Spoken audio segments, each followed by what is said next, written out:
बेचैन दिल के चैन जरूर मिली, बाग के सूखल फूल जरूर खिली। बेचैन दिल के चैन जरूर मिली, बाग के सूखल फूल जरूर खिली। बस जपला नाम यीशु मसीह के, बस जपला नाम यीशु मसीह के, तोहरा जीवन से शैतान जरूर हिली।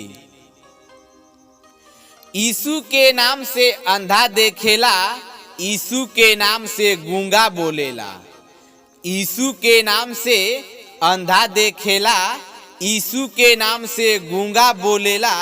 यीशु के नाम में इतना पावर बा ए भैया, यीशु के नाम में इतना पावर बा कि यीशु के नाम से मुर्दा जिएला।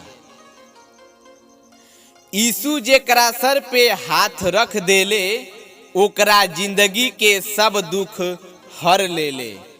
यीशु जेकरा सर पे हाथ रख देले, ओकरा जिंदगी के सब दुख हर लेले। प्यार करे के बात कला यीशु से, प्यार करे के बात कला यीशु से। जेके यीशु आशीष देले, ओके भरपूर देले।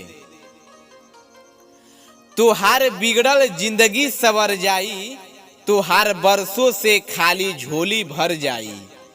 तोहार बिगड़ल जिंदगी सवर जाई, तोहार बरसों से खाली झोली भर जाई। बस यीशु के बसाला तू अपना दिल में, बस यीशु के बसाला तू अपना दिल में। तोहार सूरत गढ़ यीशु के नजर जाई। जे भी पवित्र दिल से यीशु के नाम लेला, ऊ अपना जिंदगी में बहुते आराम पावेला।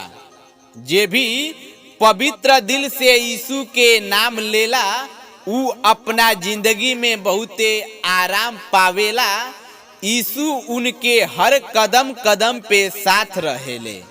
यीशु उनके हर कदम कदम पे साथ रहेले।